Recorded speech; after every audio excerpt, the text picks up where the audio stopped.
का इंसान पत्थर दिल हो गया है, संवेदनशीलता खत्म हो गई है बिल्कुल। तो मेरी बात पे ना विश्वास हो, अखबार पढ़ लो आजकल जो कुछ हो रहा है वो संवेदनशीलता की कमी है। लोग मर रहे हैं, कोई परवाह नहीं करता, कहते हैं ये तो रोज ही मरते हैं, क्या फर्क पड़ता है, ऐसे ऐसे बयान देते हैं। अर्थात संवेदनशीलता हमारे में खत्म हो चुकी है। जो परमात्मा ने हमें दैवी गुण दिया था प्रेम का, वो हमने खत्म करता, रूखे हो गए, संग दिल हो गए। तो ऐसे में कहीं परमात्मा पास आएगा? वो भी समय के इंतजार करता है, समय के इंतजार करता है, कहता है ये तुम्हारा बाप तुम्हारे पास वापस आएगा, फिक्र ना करो, समय पे आएगा, घड़ा भरने दो जरा।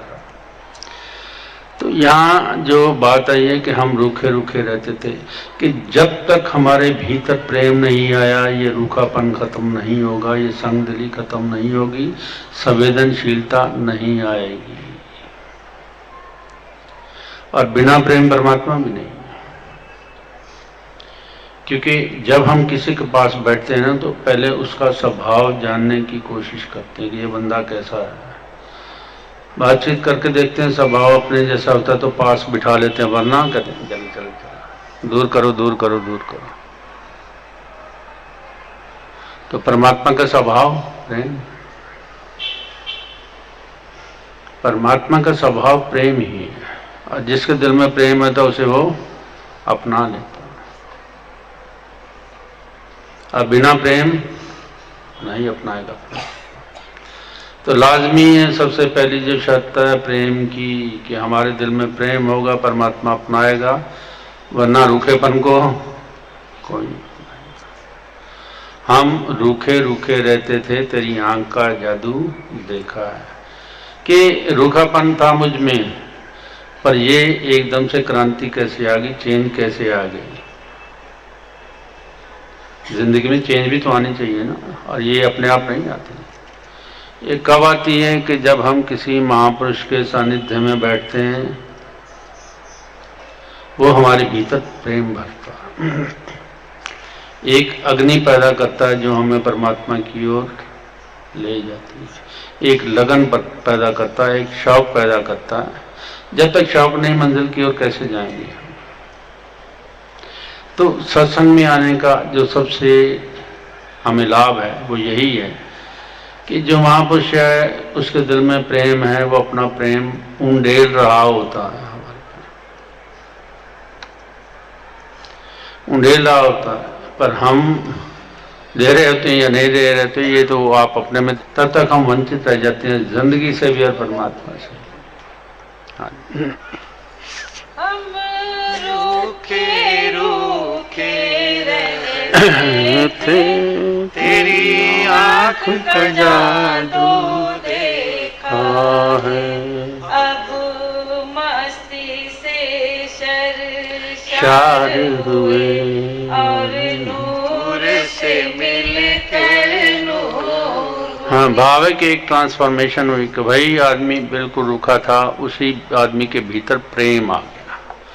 जब प्रेम आया तो मस्ती भी आने लगी, खुशी भी आने लगी, आनंद भी आने लगा। ये प्रेम प्रभु की बरकत है। एक चेंज अपने आप ही होनी शुरू हो जाएगी, लानी नहीं पड़ेगी। वैसे लोग कहते हैं ना कि ऐसा करो, लाओ, ये करो, वो करो। मैं कहता हूँ कुछ भी करने की जरूरत नहीं है। अपने भीतर परमात्मा का प्रेम भरना शुरू कर दो, बाकी परमात्मा सब अपने आप ही कर लेगा, कुछ करने की जरूरत ना रहेगी। पर बिना प्रेम ये बात नहीं होगी। जो दूर कहे वो दूर हुए, हम नूर से मिलकर नूर हुए।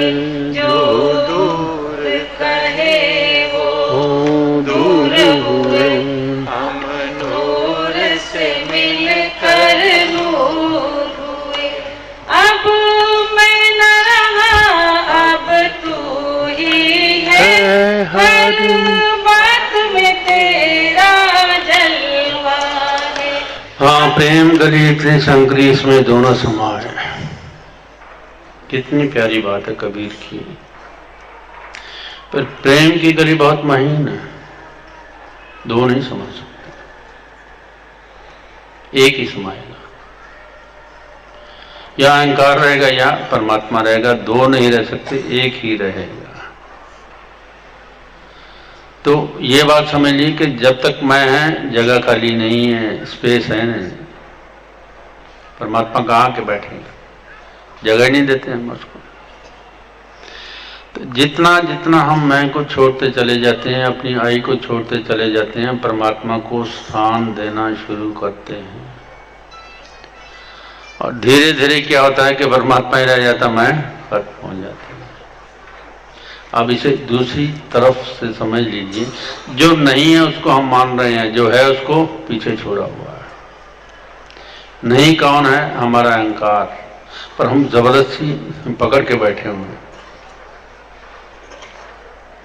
हम जबरदस्ती उसको पकड़ के बैठे हुए हैं। क्यों पकड़ा हुआ है? क्योंकि हमारी जरूरत भी है, हमारे के बिना काम नहीं चलता ना, संबोधन कैसे कैसे।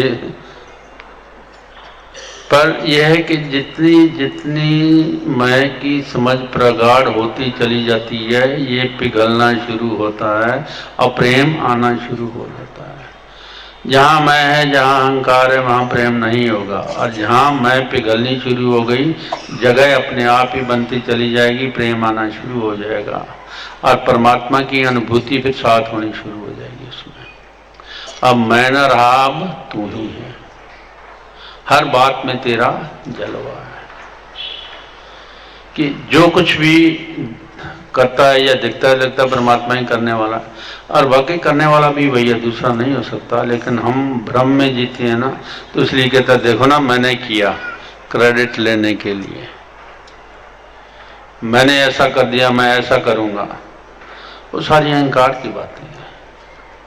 और जब अहंकार खत्म हो जाता है तो करने वाला परमात्मा, उसने किया, जैसा किया वैसा किया, ठीक है। अब मैं न रहा, अब तू ही है, हर बात में तेरा जलवा है। तेरी याद में गलता रहने से अब फिरो गम सब दूर हुए, तेरी याद में गलता रहने से अब फिक्रो गम सब दूर तो बहुत प्यारी बात यहाँ कही गई है कि तेरी याद में गलता रहने से या फिक्र गम सब दूर हो गए। दुनिया में है क्या, गम और फिक्र ही तो है। हर इंसान फिक्र में है, और फिक्र हमें फ्यूचर में लेके जाता है।